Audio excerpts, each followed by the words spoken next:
Hello everyone, and welcome back to Twilight Princess. Alright, so, here we are, at long last, at the base, or the entrance rather, to the Goron Mines. Don't really have some long-winded introduction, so let's just get started here.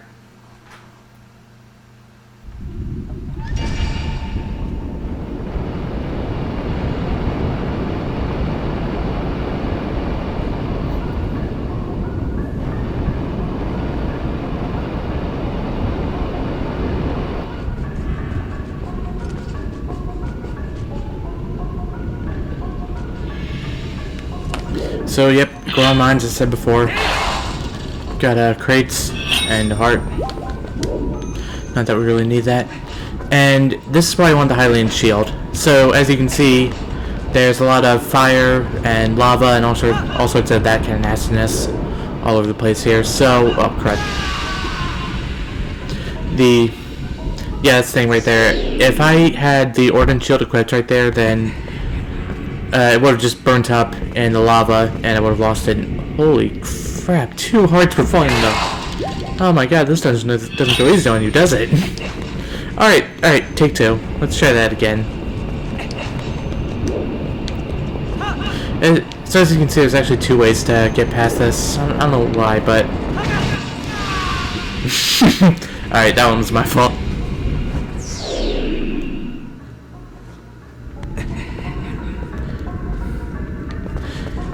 There's this weird thing I've noticed when I play games lately, like for quite a while now, like almost a year. It's that whenever there's a choice I have to make between a path going left and a path going right, every single time I take the left path. It's just for some reason the more comfortable one. I don't know why that is.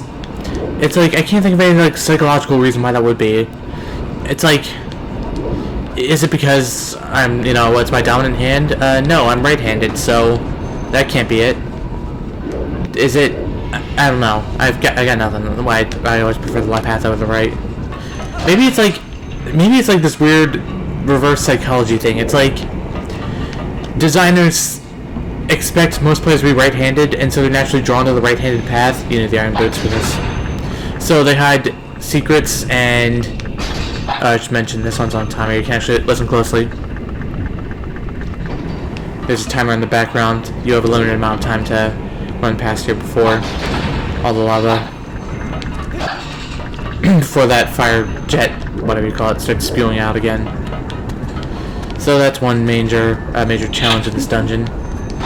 So yeah, it's like the vast majority of players of any game are going to be right-handed, so they hide all the secrets and the goodies inside the left path because players will just naturally be drawn towards the right-hand path and not consider the left-hand path at all. Maybe it's like maybe that's it. And so it's like I've developed this weird like reverse psychology of, okay, well, if the designers want me to go down the right-hand path, that must mean there's something good down the left-hand path. So that's the one I just kind of naturally default to. Maybe, I don't know. I'm spitballing things here. Anyway, we have a new enemy here, the Torch Slug. A rather interesting enemy, as you can just simply finish it off without dealing any damage to it. You have to time it correctly, though. If you take 2... if you get it at the wrong time, it'll spell out this fire jet and will knock you off in the middle of the animation and deal damage to you, so you have to be careful when you decide to finish these guys off. Alternatively, they just go down in one hit, so, it's not worth, so maybe taking the risk with the finishing blow isn't worth it anyway. But if you look down there, we also have another new enemy. I think they're called Octoroks, or like lava Octoroks, I forget. Crap, I need to look that up. Anyway, these guys will just they'll spit out these lava at you and make life difficult for you. Another Torch Slug. There we go, down in 1 hit. We have to turn on the switch here, and that'll allow us to proceed forward. But of course, we're on a timer, so naturally the iron boots are not a good idea for that. I wonder if that's part of the reason why they made well, I'm not making it. Wait, actually... Ow. I heard something. I wonder if that's part of the reason why they decided to make the iron boots so slow. It's like, in Ocarina of Time, they would the iron boots would pretty drastically slow you down, but not nearly to the extent that Twilight Princess does. Like, you could still kind of move around with the iron boots on. It's like, when it comes down to it, it's like, why would you run around with them with the iron boots on when they slow you down so much? But at the same time, it's like, they don't slow you down that much. You know, enough for it to be crazy. Enough for... Alright, that's dumb. The delay on the switch going down, it's like...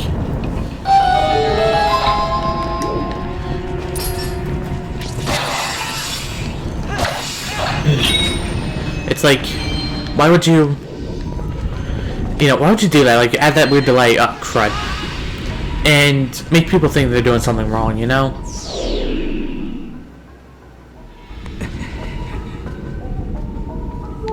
Lovely. Lovely, lovely, lovely. I might die here. Not gonna lie. Okay, so you get through the entire room and then you mess up there and you have to do it all over again. Just lovely. I'll see you guys at the end of the room. Alright, here we are at the at the end of the room rather, all over again. For those of you who are curious, I tried taking the right-hand path this time at the entrance, and you know, with the one that spawned my whole diatribe on paths or whatever. I'll tell you this, it was not any more magical or wonderful than the left-hand path was. Just naturally drawn to the right-hand path. Don't know why, just am.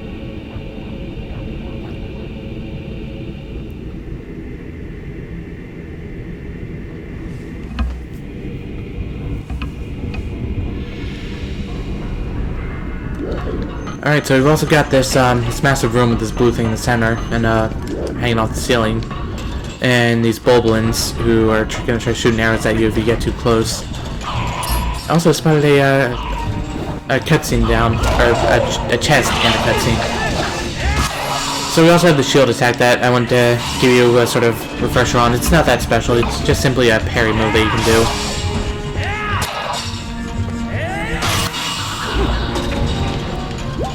So yeah, I know I was saying this before, but like the weirdness of, when you think about it, when you like really boil down Zelda games to their core mechanics, they don't need combat that much. It's like, you know, I was saying this before, but like, action games need combat, obviously, that's what the gameplay is all about.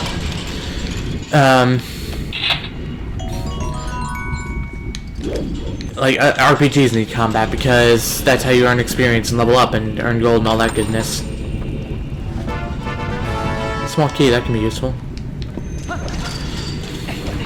Horror games even need combat. They might not give you a weapon, but, you know, it's like, you know, locking you in a room with some deadly monster that's going to kill you certainly can inspire fear in players, especially if they have no means of fighting back. So yeah, it's like many game genres rely on combat, but when you think about it, Zelda games don't really need it. It's like, I think it's a weird carryover from the first game, where it was more combat focused than most other Zelda games have become. Or even the second one, which had this whole RPG thing going on.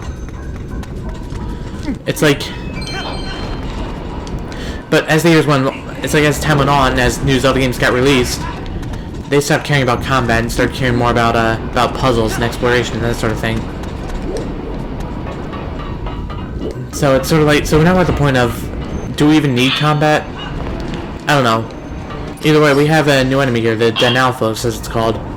These guys will breathe fire at you. They're weak to attacks from the front, but their tails, or they're immune to attacks from the front, rather. But their tails are weak, so you can kill them that way.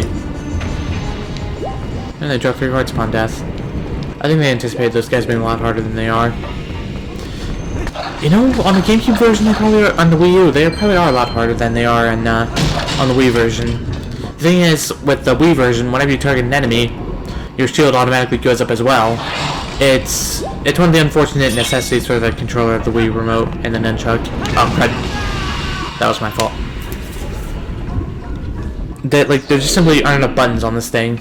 And what buttons they do have, all have a purpose. The A button is your main interact button. The B button uses items. The C button lets you go in first person mode, which can be situationally useful, I guess. It does show that there's a whole thing on the ceiling up here. Picked quite a button. Picked quite a time to press that button.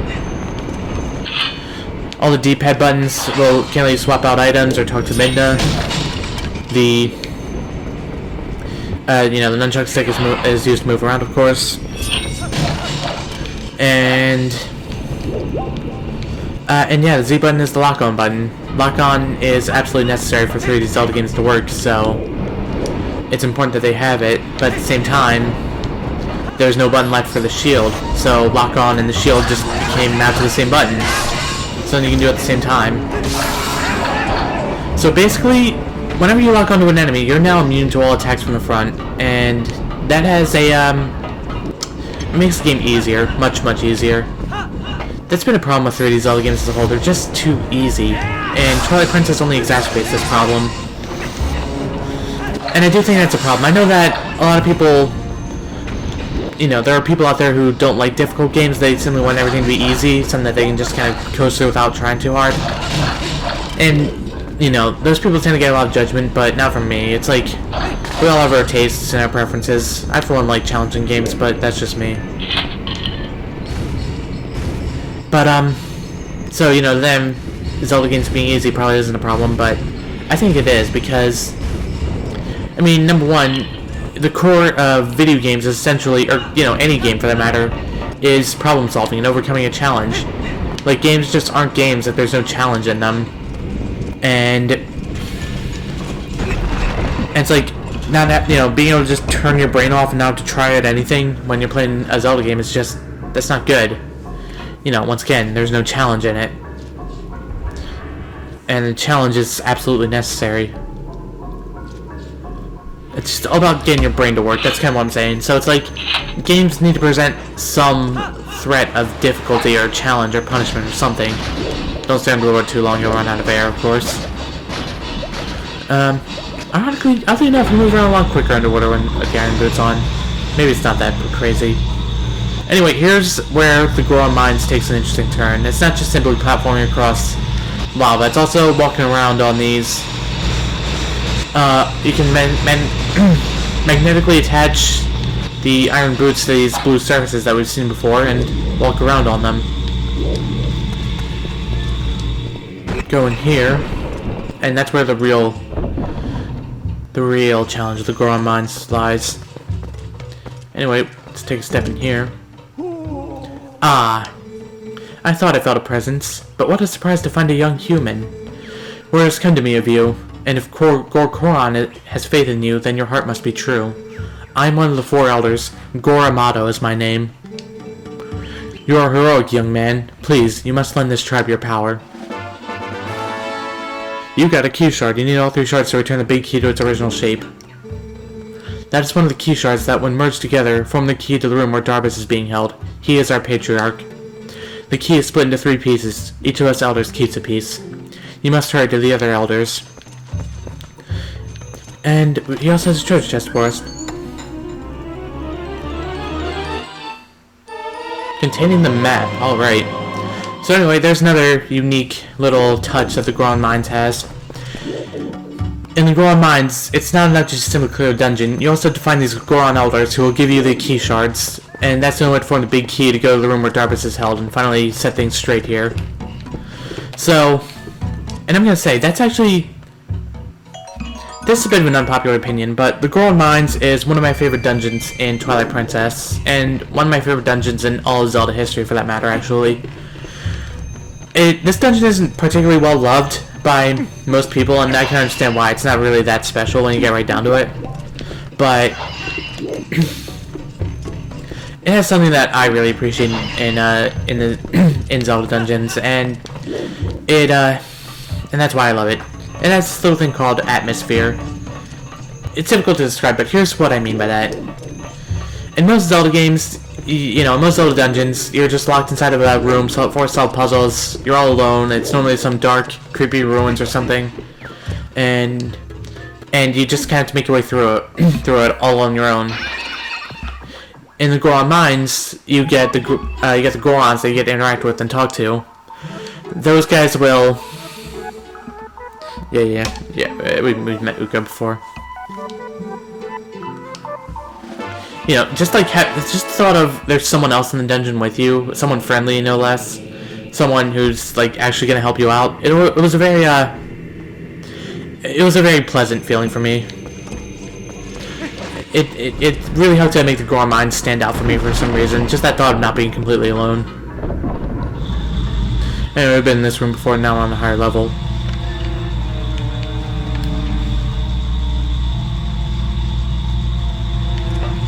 If you'll excuse me, I have to...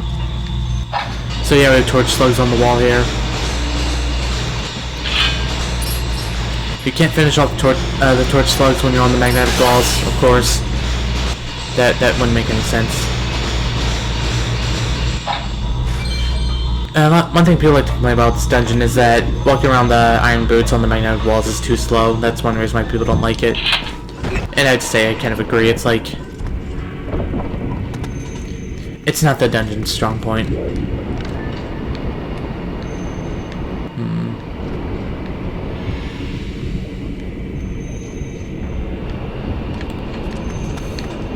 Now my notes keep telling me that there's a piece of art in here, but I don't remember where it is.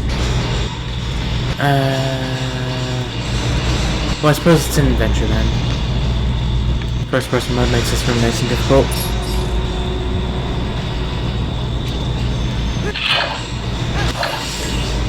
Nice and difficult to read.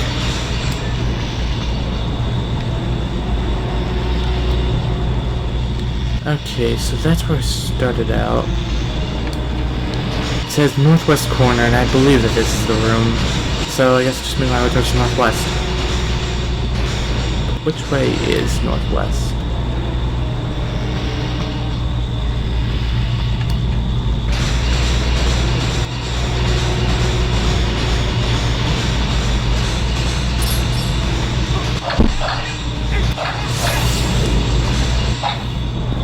Okay, maybe it's in the other room. I'm gonna try that one again. Although I know that's wrong because here's the northwest corner of the room on the higher floor. And there's no piece of art here.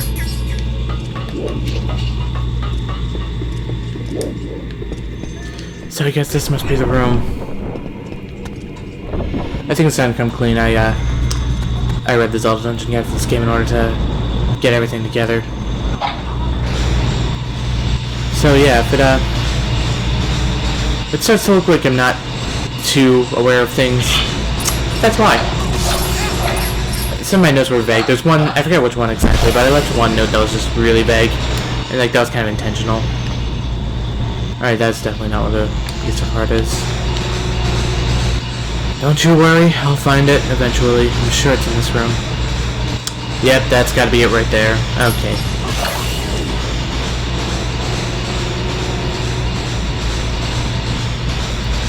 So yeah, that, when people say that the Goron Mines isn't that great a dungeon, it's not that special, I'm inclined to agree with them. It's, like, in the sense that mechanically it's not that special, but, you know, for me it always held that atmospheric feeling of, you know, oh, there are friends in here, there are nice people in the Goron Mines, people who want to help you out. It makes I like the whole thing with the key shard, though. It's like, having to manually put it together, the key together yourself, and just kind of, I don't know, like, slowly but surely get that much closer to finishing the dungeon. It makes this one unique. It's a very, very special dungeon that way. I just realized I have the map, and as you can see, the challenge of the Goron Mines has been stepped up a bit more than Forest Temple. We now have 2 floors to deal with. Yeah, it's not that much, but it's something, I guess. Compared to Ocarina of Time's inside of the Deku Tree, you know, where there's like, what, 3 floors to it? 4 floors, something like that? It's a much taller dungeon than the Forest Temple or Goron Mines, but, it's... Ocarina, like, you know, Twilight Princess seems significantly more handholdy, especially, you know, going back to the tutorial that I love to brag on so much. But Twilight Princess seems a lot more hand-holding, but at the same time, Ocarina of Time has this weird thing where it's like, it's desperate to hold your hand through everything, but at the same time, will give you an actual challenge every now and then. You know, doesn't tell you certain things that might make life easier if you knew them. What I mean by that is, it's difficult to explain, but, you know, in Ocarina of Time I always had this feeling of, like, solving a puzzle, mostly by just reading about it in Zelda Dungeon, and because I was stuck so long, I was stuck on it for so long that I just kind of gave up in frustration, but, you know, finally getting the answer and being like, how in the world was I supposed to know that?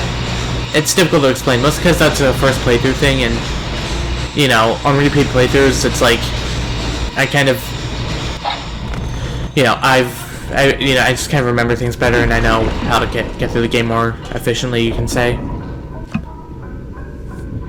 But at the same time, Ocarina of Time has Navi seriously explaining how to open doors for you. It's just, it's ridiculous. Anyway, I think we're gonna clear out this room bold ones and then call it a day. The Forest Temple videos were just way too long, and I don't want to make ridiculously long videos. So, right, once I'm done here, I'm gonna... That's gonna be all for me. We will talk about other things next time. Now, how cool is that?